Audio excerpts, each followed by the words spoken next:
আসসালামু আলাইকুম। আশা করি সবাই সুস্থ আছেন, ভালো আছেন। আলহামদুলিল্লাহ আমরা সুস্থ আছি, ভালো আছি। আজকে আমরা এই ভিডিওতে অপস এর পার অ্যাবডোমিনাল এক্সামিনেশনটা দেখব। তো একটা প্রসিডিউর শুরু করার আগে সবসময় সেটাকে ৩ টা ভাগে যদি আমরা ভাগ করি তাহলে আমাদের ভুল কম হবে। একটা হচ্ছে প্রি প্রসিডিউর স্টেজ, একটা প্রসিডিউর স্টেজ এবং আরেকটা হচ্ছে পোস্ট প্রসিডিউর স্টেজ। তো প্রি প্রসিডিউর স্টেজে আমরা যেটা করব সেটা হচ্ছে ফার্স্টেই পেশেন্টের কাছে গিয়ে একটা গ্রিটিংস, নিজের ইন্ট্রোডাকশন এবং তারপরে দেখব পেশেন্টের সাথে আমাদের ইন্টারেকশনটা ঠিকমতো আছে কিনা। এরপরে তার থেকে আমরা একটা কনসেন্ট নিব। নেওয়ার পরে আমরা আমাদের যে এক্সামিনার আছেন ওনার থেকে আমরা একজন অ্যাটেন্ডেন্ট নিব। অলওয়েজ একজন ফিমেল অ্যাটেন্ডেন্ট আমরা চেয়ে নিব। এরপরে পেশেন্টের জন্য প্রপার প্রাইভেসি অ্যান্ড প্রপার লাইটের ব্যবস্থা আমরা করব। এটা হচ্ছে আমাদের প্রি প্রসিডিওর স্টেজ। প্রসিডিওর স্টেজের ক্ষেত্রে আমাদের দুইটা জিনিস মনে রাখতে হবে। একটা হচ্ছে পজিশনিং অফ দ্য পেশেন্ট এবং আরেকটা হচ্ছে পরবর্তীতে প্রপার যে প্রসিডিওর সেটা। তো অন্য জায়গায় আমরা করি কি inspection, palpation, percussion and auscultation করে থাকি। কিন্তু এইখানে যেহেতু প্রেগনেন্ট ওমেন, দ্যাটস ওয়াই আমরা এখানে পারকাশনটা করব না। আর পোস্ট প্রসিডিওর স্টেজে আমরা করব কি অবশ্যই পেশেন্টকে আবার কভার আপ করে দিব এবং তারপর পেশেন্টকে থ্যাঙ্কস দিব। এভাবে আমরা আমাদের পুরো প্রসিডিওরটা শেষ করব। তাহলে আমরা এখন মেইন প্রসিডিওরে চলে যাই। তো পার অ্যাবডোমিনাল এক্সামিনেশনটা আমরা এখানে একটা ডেমোতে করতে যাচ্ছি। তো প্রথমে আমাদের যে জিনিসটা করতে হবে আমাদের প্রপার পজিশনিং। পজিশনিং এর ক্ষেত্রে আমরা অলওয়েজ অলওয়েজ এন্ড অলওয়েজ পেশেন্টের ডান সাইডে দাঁড়াবো। পেশেন্টের ডান সাইডে, এই যে এটা যদি আমাদের পেশেন্ট হয় আমরা পেশেন্টের ডান সাইডে দাঁড়াইলাম এবং পেশেন্টকে পজিশনিং করতে হবে। পজিশনিংটা যেন মনে থাকে যে পেশেন্ট আমরা যখন এক্সামিনেশন করতেছি আমাদের কাছে থাকে, আমাদের জন্য দূর থেকে এভাবে হাত না যায়, আমরা যেন একটু কাছে নিয়ে আসি। লাগলে তাকে বলবো আপনি এইদিকে একটু সরে আসেন, এইভাবে আমরা তাকে আহ বলবো। সো এরপরে আমাদের যে জিনিসটা সেটা হচ্ছে আমাদের প্রপার এক্সপোজার। নর্মাল এক্সপোজার হচ্ছে মিড চেস্ট থেকে মিড থাই পর্যন্ত, কিন্তু আমাদের দেশে এটা এটা আমরা অ্যাজ ইউজুয়াল যখন আমরা প্র্যাকটিস করি নর্মালি করা হয় হচ্ছে জিফয়েড প্রসেস থেকে সিম্ফাইসিস পিউবিস পর্যন্ত করা হয়। তাহলে আমরা এখন প্রথমে কনসেপ্ট নেওয়া শেষে আমরা প্রপারলি এনাকে এক্সপোজ করব। সিম্ফাইসিস পিউবিস পর্যন্ত আমরা এখানে এক্সপোজ করলাম এবং আমরা এদিকে জিফয়েড প্রসেস পর্যন্ত এক্সপোজ করলাম। আচ্ছা, এরপরে আমাদের যেটা করতে হবে আমরা ইন্সপেকশন করব। ইন্সপেকশনে আমরা অ্যাজ ইউজুয়াল অন্য সব জায়গায় আমরা যেসব জিনিস দেখি সেখানে যেমন এটা শেপ দেখি, ফ্ল্যাঙ্ক দেখি, আম্বলিকাস দেখি, তারপরে কোনো প্রকার স্কার মার্ক আছে কিনা, এনগোর্স ভেইন আছে কিনা এইসব দেখি। কিন্তু অবস্টেটিক হিস্ট্রিতে আমরা ওইসবও দেখবো, কিন্তু চারটা জিনিস আমাদের খুবই ইম্পর্টেন্টলি দেখতে হবে। সেই চারটা জিনিস আগে দেখবো এবং পরের যদি কোনো জিনিস থাকে তো বলবো, না হলে আমাদের বলার দরকার নেই। তো সেক্ষেত্রে আমরা কি দেখবো? আমরা দেখবো এখানে শেপ অফ দ্য অ্যাবডোমেন, আমরা দেখবো এখানে আম্বিলিকাস, আমরা দেখবো এখানে লিনিয়ার নাইগ্রা অ্যান্ড স্ট্রায়া গ্র্যাভিডারাম। এই চারটা জিনিস আমরা 100% দেখবো।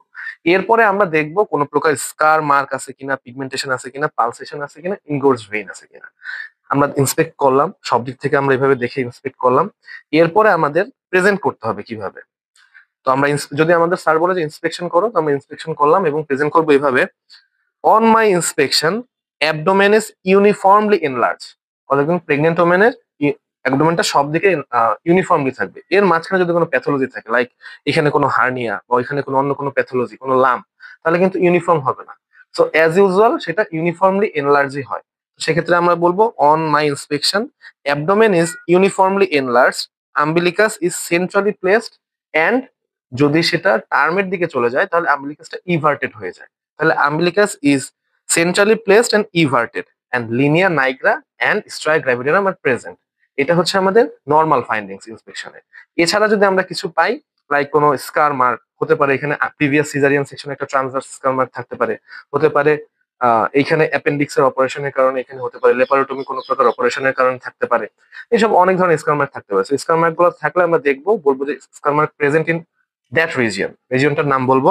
এছাড়া ইনগোর্স ভেইন যদি থাকে বা অন্য কোনো যদি কোনো প্রকার অ্যাবনরমালিটিস থাকে সেটা আমরা বলবো, তাছাড়া বলার দরকার নাই। এটা ছিল আমাদের ইন্সপেকশন। এখন আমরা যাব হচ্ছে পালপেশনে। অন্যান্য এক্সামিনেশনে যেরকম ডিপ পালপেশন এবং সুপারফিশিয়াল পালপেশন, আমাদের এখানেও ডিপ পালপেশন এবং সুপারফিশিয়াল পালপেশন। তো এখানে সুপারফিশিয়াল পালপেশনটা অন্যদের মতোই, কিন্তু ডিপ পালপেশনে অবস্টেটিক্স এর ক্ষেত্রে একটু আলাদা। সো ফার্স্টে সুপারফিশিয়াল পালপেশনটা বলি। এটা হচ্ছে সুপারফিশিয়াল পালপেশন দিয়ে আমরা দেখবো পেশেন্টের টেম্পারেচার এন্ড টেন্ডারনেস, এবং এটা দেখার সময় অলওয়েজ পেশেন্টের ফেসের দিকে আমাদের মুখ দিয়ে দেখতে হবে যে পেশেন্টের ফেসিয়াল এক্সপ্রেশন চেঞ্জ হচ্ছে কিনা। যদি চেঞ্জ হয় তার মানে বুঝতে হবে যে তার পেইন আছে। তো সেক্ষেত্রে আমরা পেশেন্টকে ফার্স্ট আস্ক করবো if you have any pain, আপনার কি কোনো প্রকার ব্যথা আছে কিনা। যদি যে যে রিজনে যদি ব্যথা থাকে আমরা অপোজিট রিজন থেকে পালপেট করা শুরু করব।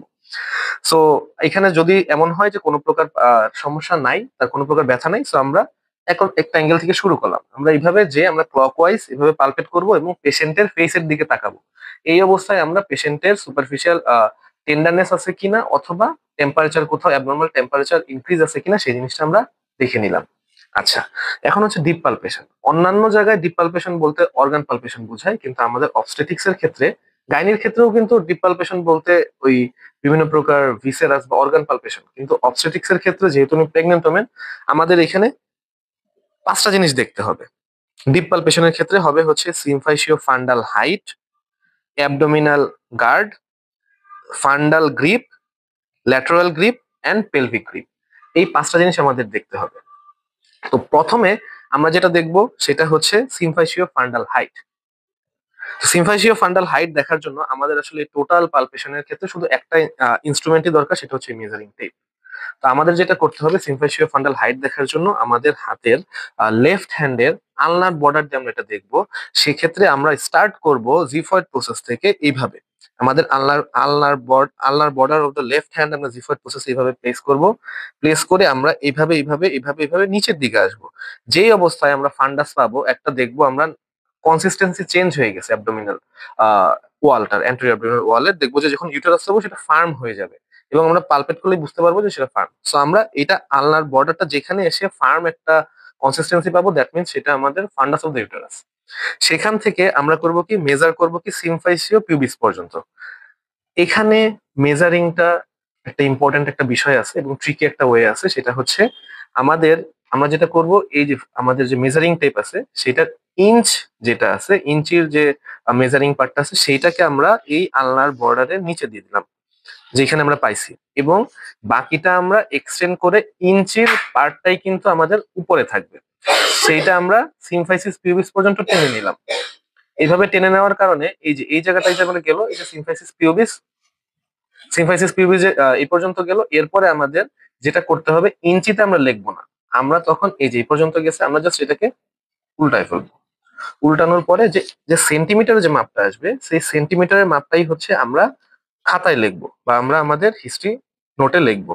এই যে যত সেন্টিমিটার এখানে আমরা পাবো তত সেন্টিমিটারই হচ্ছে তার ফিটাল এইজ বা গ্যাস্ট্রেশনাল এইজ, তার এত উইকস এর প্রেগনেন্সি, এটা হচ্ছে ধরা হয়।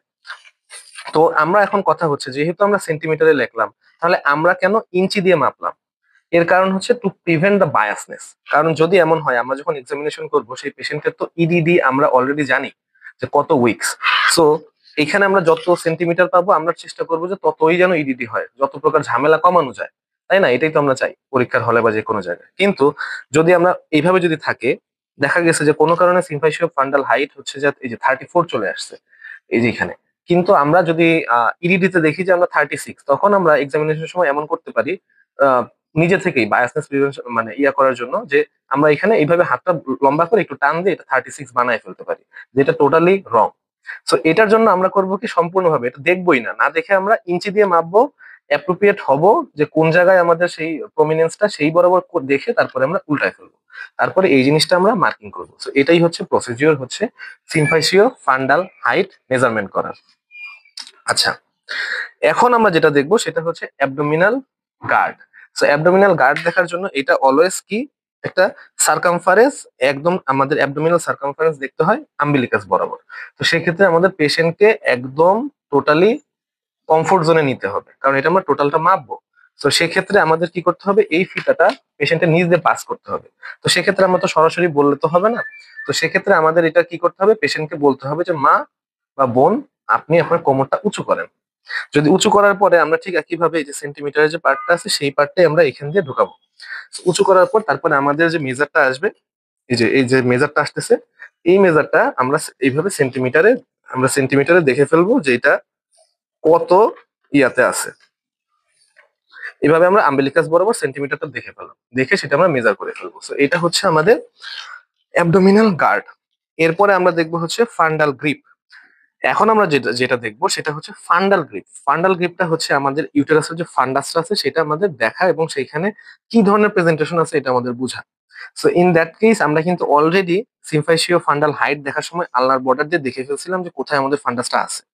ঠিক সেই জায়গায় আমরা এখন দুইটা হাত দিয়ে আমরা ঠিক এইভাবে হাতটা রাখবো ফান্ডাসের উপর। তো আমরা যখন এইভাবে রাখবো অলওয়েজ আমরা এটাই খুঁজবো যে আমরা শুধু হাতটা রাখবো না, আমরা সেখানে হাত রাখার পর আমরা কিছু খুঁজতেছি, এমন একটা আমাদের ফিলিং দিতে হবে যে আমরা কিছু খুঁজতেছি, আমরা কিছু দেখতেছি, কনসিস্টেন্সিটা কিরকম, ভিতরে কি অবস্থা। এইভাবে আমরা স্যারকেও দেখাবো, প্লাস আমরা নিজেরাও এইভাবে ট্রাই করবো। সো এখানে আমরা কোনটা দিয়ে করতেছি, পামার সার্ফেস অফ দ্য হ্যান্ড। দুই হাতটা এইভাবে রাখলাম, রাখার পরে এইখান থেকেই আমরা বুঝবো যে এখানে আসলে বেবিটার পজিশনটা কি, সে কি কেফালিক প্রেজেন্টেশন না ব্রিস্ট প্রেজেন্টেশন। যদি কেফালিক প্রেজেন্টেশন হয়, যেটা as usual normal, that means বাচ্চার মাথাটা নিচে, তার মানে উপরে বাটাক। আর যদি ব্রিস্ট প্রেজেন্টেশন হয়, তার মানে বাচ্চার মাথাটা উপরে, নিচে বাটাক। আচ্ছা, তো আমরা কেফালিক প্রেজেন্টেশন বা হচ্ছে কেফালিক প্রেজেন্টেশনের ক্ষেত্রে এখানে বাটক। তো তখন আমরা যখন এটা পালপেট করব, পালপেট করার পরে আমরা এভাবেই বলবো, there is a broad irregular firm surface suggested to be fetal buttock. তাহলে এটা আমরা কি বলবো, there is a broad irregular, যেহেতু বাটকটা ইররেগুলার থাকে, তাহলে broad irregular firm surface suggested to be fetal buttock, এটা। আর যদি এখানে হেড থাকে, দ্যাট মিনস এখানে তো ইররেগুলার না, হেডটা হচ্ছে টোটালি একটা রেগুলার জিনিস, বাট লোবের মতো, এবং সেটা শক্ত থাকবে। তো তখন আমরা এখানে বলবো, there is hard lobular ballotable structure suggested to be fetal head. এইভাবে আমরা ফান্ডাল গ্রিপ যেটা আছে সেটা শেষ করলাম। এখন আমরা আসবো ল্যাটারাল গ্রিপে। ল্যাটারাল গ্রিপের ক্ষেত্রে আমাদের যে আম্বিলিকাস আছে তার পাশে আমরা ল্যাটারালি এইভাবে আমরা দুইটা হাত দিব। মনে রাখতে হবে, ফান্ডাল গ্রিপটা আমরা দুই হাত দিয়েই ধরছিলাম এবং দুই হাত দিয়েই আমরা পালপেট করার ট্রাই করছিলাম। কিন্তু ল্যাটারাল গ্রিপের ক্ষেত্রে এটা one kind of ballotable, that means আমরা এক পাশ দিয়ে আটকে রেখে আরেক পাশ ফিল করব, আবার আরেক পাশ আটকে রেখে আরেক সাইড ফিল করব। সো যেটাই থাকুক, এইখানে হেড থাকুক অথবা এইখানে হেড থাকুক, is that cephalic presentation or breech presentation, always laterally, যদি ট্রান্সভার্স না হয়, ল্যাটারালি এক সাইডে থাকবে হচ্ছে ব্যাক অফ দ্য ফিটাস, আরেক সাইডে থাকবে লিম্ব অফ দ্য ফিটাস, এরকমই থাকার কথা। আচ্ছা, তো এক্ষেত্রে আমরা ধরে নিলাম আমাদের এই পাশে রয়েছে হচ্ছে ফিটাল লিম্বস আর এই পাশে রয়েছে ফিটাল ব্যাক। তাহলে সেক্ষেত্রে আমরা যখন পালপেট করতেছি, আমরা এইভাবে ধরে রাখলাম ব্যালোটেবল, এবং এই পাশে আমরা ধরে রাখলাম, এই পাশে আমরা পালপেট করতেছি। তো ইন দ্যাট কেস, পালপেশনের সময় যেহেতু আমরা বলছিলাম কি এই পাশে আমাদের ফিটাল ব্যাক, তাহলে আমরা বলবো, there is a smooth, curved, resistant structure suggested to be fetal bag. There is a smooth, curved, resistant structure suggested to be fetal bag. আর যখন আমরা এই পাশে, দ্যাট মিনস লিম্ব সাইডে আমরা আমরা ফিল করতেছি, তখন আমরা বলবো, এই পাশে ফিল করলাম, there is a irregular knob like structure suggested to be fetal limb. আচ্ছা, এখন আমরা দেখবো পেলভিক গ্রিপ। সো পেলভিক গ্রিপের ক্ষেত্রে ফার্স্ট পেলভিক গ্রিপ আছে, সেকেন্ড পেলভিক গ্রিপ আছে। ফার্স্ট পেলভিক গ্রিপ দিয়ে আমরা যেটা দেখবো সেটা হচ্ছে এখানে কি প্রেজেন্টেশন আছে, হেড অর বাটক, সেটা অলরেডি যদি আমরা মানে ফান্ডাল গ্রিপ দিয়ে দেখে ফেলছি, তারপরে আমরা এখানে কনফার্মেশন হওয়ার জন্য। আর সেকেন্ড পেলভিক গ্রিপ দিয়ে আমরা দেখবো এখানে এঙ্গেজমেন্ট হয়েছে কিনা মাথাটা, সেই জিনিসটা আমরা দেখবো। ঠিক আছে, পেলভিক গ্রিপ, ফার্স্ট পেলভিক গ্রিপের ক্ষেত্রে আমাদের কি করতে হবে, দুই হাতের আলনার বর্ডার, আমাদের যে যে লিগামেন্ট আছে, আমাদের এখানে ইঙ্গুইনাল লিগামেন্ট আছে, সেটার প্যারালালি এইভাবে রাখতে হবে, এটাটা এইভাবে, এটাটা এইভাবে রেখে আমরা এইভাবে এই যে একদম পেলভিক ইসের এখানে আমরা ফিল করব, এই জায়গাটায় এভাবে আমরা ফিল করতেছি, এভাবে আমরা ফিল করব। ঠিক আমরা কিন্তু এই জায়গাটা দিয়ে ফিল করতেছি, হ্যাঁ, এইভাবে ল্যাটারালি রেখে, এই যে ইঙ্গুইনাল লিগামেন্ট বরাবর এভাবে ল্যাটারালি রেখে প্যারালাল টু ইঙ্গুইনাল লিগামেন্ট, এভাবে আমরা ফিল করতেছি এই জায়গায় যে এখানে কি। একইভাবে যদি কেফালিক বা নর্মাল প্রেজেন্টেশন যেটা থাকে, তো সেক্ষেত্রে এখানে কি থাকবে, এখানে হেড থাকবে। তো সেক্ষেত্রে আমরা এখানে কি বলবো, there is a hard lobular ballotable structure suggested to be fetal head. আর যদি ব্রিজ প্রেজেন্টেশন থাকে, দ্যাট মিনস এখানে যদি আমাদের বাটক চলে আসে, তাহলে আমরা কি বলবো, there is a broad irregular firm surface suggested to be fetal buttock. এভাবে আমরা বলে ফার্স্ট পেলভিক গ্রিপটা শেষ করলাম দিকে। এবং এখন হচ্ছে second pelvic grip. Second pelvic গ্রিপে আমরা আবার পেশেন্টের ফেসে বরাবর আমার মুখ যাবে, এবং আমরা সেটা কি করব, সেকেন্ড পেলভিক গ্রিপে আমরা মূলত দেখবো এঙ্গেজমেন্ট হয়েছে কিনা। এঙ্গেজমেন্ট মানে কি, ফিটাল হেডটা আমাদের পেলভিক বোনসের ভিতরে ঢুকে গেছে কিনা, সেটা আমরা দেখবো কিভাবে, এই যে ফোর ফিঙ্গার এন্ড থাম, এভাবে বলা হয়, থাম এবং ফোর ফিঙ্গারের সাহায্যে। অলওয়েজ রিমেম্বার, আমরা এক হাত ইউজ করব, জাস্ট এইভাবে রেখে হাতটা এইভাবে ক্লোজ করার চেষ্টা করবো। যদি ক্লোজ হয়ে গেল, দ্যাট মিনস এখনো এঙ্গেজড হয় নাই। যদি ক্লোজ না হয়ে এইরকম হয়ে গেছে, দ্যাট মিনস অলরেডি এঙ্গেজড হয়ে গেছে। সো এইভাবে আমাদের পালপেশন আমরা শেষ করব। এখন আসি আমরা অস্কালটেশন। অস্কালটেশন কেন দেখবো, এখানে দেখবো মূলত ফিটাল হার্ট রেট এবং রিদম এটা দেখবো, যাতে ফিটাল ডিস্ট্রেস আছে কিনা সেইটা। বলে রাখি, নর্মাল হার্ট রেট ফিটাসে 110 to 160, এর কম হলেও ডিস্ট্রেস, এর বেশি হলেও ডিস্ট্রেস, তখন কিন্তু আমাদের অবশ্যই তাড়াতাড়ি করে সিজারিয়ান সেকশনের দিকে যাওয়া লাগতে পারে। সো ইন দ্যাট কেস আমরা সেটা কোথায় দেখি? সেটা হচ্ছে আমরা আমাদের এই স্টেথোস্কোপের মাধ্যমে আমরা যে এখানে বলা হয় এটা spino umbilical line, that means umbilicus থেকে অ্যান্টিরিয়র সুপিরিয়র আইলেক স্পাইন, সেটা আমরা অলরেডি পালপেশনে যেই সাইডে আমরা ব্যাক পেয়েছিলাম সেই সাইডের অ্যান্টিরিয়র সুপিরিয়র আইলেক স্পাইন আর এইখানে আম্বিলিকাস, এই দুইটার যে লাইন, এই লাইনে মূলত আমরা দেখবো। নর্মালি বলা হয় মিডিয়ান 2/3 এবং ল্যাটারাল 1/3, এটার জাংশনে আমরা এই জায়গাটায় একটু স্টেথোস্কোপ দিয়ে এইভাবে আমরা দেখতে থাকবো যে এখানে কোনো প্রকার হার্ট রেট আমরা পাই কিনা, বা কত পাই, কিভাবে পাই তার হার্ট রেট এবং রিদমটা। এখন হতে পারে যে এটা হচ্ছে কেফালিক প্রেজেন্টেশনের ক্ষেত্রে। তো ব্রিজ প্রেজেন্টেশনের ক্ষেত্রে ব্যাপারটা কিরকম হবে? ব্রিজ প্রেজেন্টেশনের ক্ষেত্রে তো বাটকটা উপরের দিকে। তো ইন দ্যাট কেস সেক্ষেত্রে আমরা হার্ট রেট খুঁজবো হচ্ছে, বা আমাদের হার্ট সাউন্ড খুঁজবো হচ্ছে আম্বিলিকাসের আশেপাশে। দ্যাট মিনস এই সাইড দিয়ে, যেই সাইডে মোটামুটি আমরা বাটকটা যে সাইডে আমরা ফিটালের ব্যাকটা দেখতেছি, সেইখানে সেই সাইডে ধরে নিলাম আমরা এই সাইডেই ব্যাক, এবং সেটার আম্বিলিকাসের একটু উপর দিকে খুঁজবো, মানে এটা আম্বিলিকাস, তখন আমরা এই দিকে খুঁজবো হার্ট সাউন্ড। ঠিক আছে? তো ব্রিজ প্রেজেন্টেশনের ক্ষেত্রে আমাদের উপরে খুঁজতে হবে, আর নর্মাল কেফালিক প্রেজেন্টেশনের ক্ষেত্রে আমাদের এখানে খুঁজতে হবে। তো এই যে আমাদের সাউন্ডটা ছিল, সাউন্ডটা আমরা মূলত ডায়াফ্রাম দিয়ে দেখবো না, ডায়াফ্রাম দিয়ে আমরা নর্মাল অস্কালটেশন করে, যেটা হচ্ছে ব্রেথ সাউন্ড শোনার জন্য। তো এক্ষেত্রে আমরা কি করবো, এই যে এটা ঘুরিয়ে নিয়ে আমরা বেল দিয়ে আমরা এইসব সাউন্ড গুলা শুনবো, ভিতরের সাউন্ড। ঠিক আছে? এই বেল দিয়ে আমরা এইভাবে শুনতেছি, এবং যদি ব্রিজ প্রেজেন্টেশন থাকে আমরা এইখানে আমরা এইটা শুনতেছি। আচ্ছা আচ্ছা, এইভাবে আমরা আমাদের এই এক্সামিনেশনটা করার পর পরবর্তীতে আমাদের যে কাজ, পেশেন্টটাকে কভার করে দেওয়া, এবং কভার করে দেওয়ার পর তারপরে তাকে থ্যাঙ্কস দেওয়া, এবং এভাবেই আমরা আমাদের ইন্সপেকশন, পালপেশন এন্ড অস্কালটেশনটা কমপ্লিট করবো।